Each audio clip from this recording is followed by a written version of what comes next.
اللہ پاک نے قرآن پاک کی سورۃ احزاب آیت نمبر 21 میں فرمایا، بے شک رسول صلی اللہ علیہ وآلہ وسلم کی زندگی تمہارے لیے بہترین نمونہ ہے۔ آج سے 1400 سال پہلے کا ذکر ہے۔ انسانی معاشرہ ظلمت و تاریکی، جہالت و نادانی، کفر و باطل اور شر و فساد کے گھٹا ٹوپ اندھیروں میں ڈگمگا رہا تھا۔ خون ریزی، خانہ جنگی اور قتل غارت کا بازار گرم تھا۔ بت پرستی عام تھی۔ لوگ شمس و قمر کی پرستش کے قائل تھے۔ ایسے حالات میں غیرت حق جوش میں آئی تو سارے زمین ارض و صداقت کا نیر و تابان طول ہوا۔ آپ صلی اللہ علیہ وآلہ وسلم کی آمد سے مظلوم انسانیت وقار اٹھی۔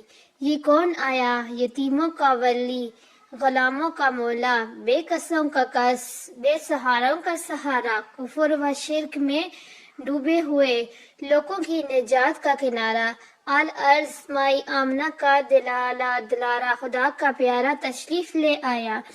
آپ صلی اللہ علیہ وآلہ وسلم کی ذات اقدس کو اللہ پاک نے عرب کی سرزمین کے بہترین قبیلے قریش کے خاندان بنو ہاشم سے چنا۔ نہ آپ صلی اللہ علیہ وآلہ وسلم کے حسب جیسا، نہ کوئی آپ صلی اللہ علیہ وآلہ وسلم کے نسب جیسا، نہ جمال جیسا نہ کمال جیسا۔ حسن دیکھنے سے اور صفات محسوس کرنے سے پتہ چلتی ہیں، مگر آپ صلی اللہ علیہ وآلہ وسلم کی صفات و حسن کی تعریف آپ کے شدید ترین مخالفین نے بھی کی۔ آپ صلی اللہ علیہ وآلہ وسلم کی سادگی میں اپنی مثال آپ تھے، اور نزاکت و شرم کنواری دوشیزہ سے بھی زیادہ حیا کے مالک۔ نہ آپ صلی اللہ علیہ وآلہ وسلم کے علم میں کوئی برابر، اور نہ عمل میں آپ صلی اللہ علیہ وآلہ وسلم کا مساوی۔ آپ صلی اللہ علیہ وآلہ وسلم پیغر نور مجسمہ، فاطمہ کے بابا، حسین کے نانا، عائشہ کے سر کے تاج، آمنہ کے در یتیم، خلیمہ سعدیہ کے رضائی فرزندے، فاتحہ حنین و خندق میں صفہ سالار۔ آپ صلی اللہ علیہ وآلہ وسلم کا کردار ایک روپ میں مثالی ہے۔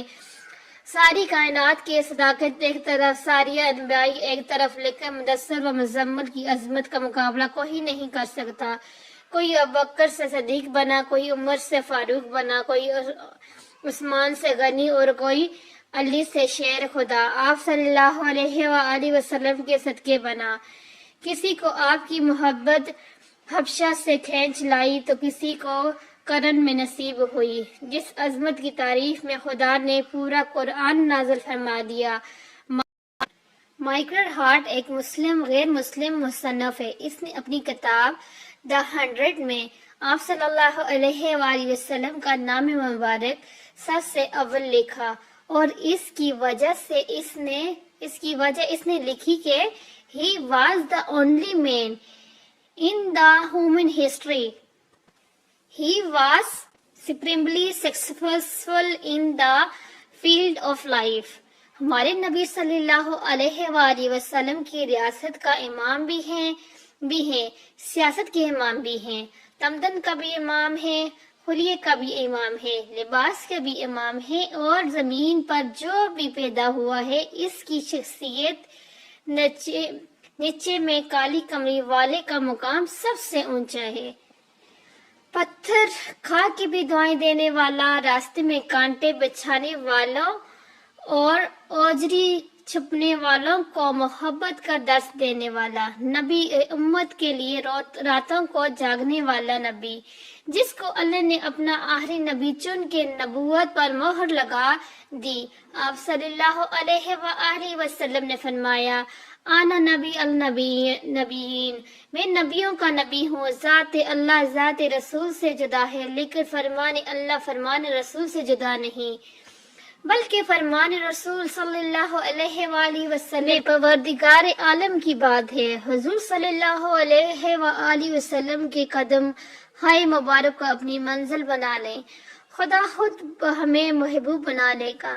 میں نے سیاسیات کا مطلب ہوتے ہوئے میکولی کی جو دلوتلی فلسفے کو پڑھا، جان لاک کے نظریے اقدار عالی کو پڑھا، لین بورڈ دین کے فلسفے کو پڑھا، روسو کے نظریات پڑھے، ماؤزن اشتراکات کو پڑھا، میں نے کارل مارکس کو بھی پڑھا اور لاک کا طالب ہونے کے ناطے انگریز کے بنائے قانون اور لا آف کوالٹی کو بھی پڑھا، لا اور تورتھ کو بھی پڑھا، دنیا کے بڑے ممالک کے قوانین کے ماخذ جب بھی پڑھا، قرآن مجید، قرآن پاک اور آپ کی تعلیمات ہی دکھائی دیے۔ کائنات کے سارے نظام نیچے ہیں، مصطفیٰ صلی اللہ علیہ وآلہ وسلم کا نظام اونچا ہے۔ آپ صلی اللہ علیہ وآلہ وسلم کی زندگی کا ہر پہلو ہمارے لیے نہ صرف مشعل راہ بلکہ کامیابی کا بہترین زینہ بھی ہے۔ تیرے اور صاف کا ایک باب بھی پورا نہ ہوا، زندگی ختم ہوئی اور قلم ٹوٹ گیا۔ ہمارے نبی صلی اللہ علیہ وسلم کی تعریف جتنی بھی کی جائے کم ہے، اس کے لیے قلم ختم ہو جاتے ہیں، سائیں ختم ہو جائیں گی، لیکن ان کی تعریف ختم نہیں ہوگی۔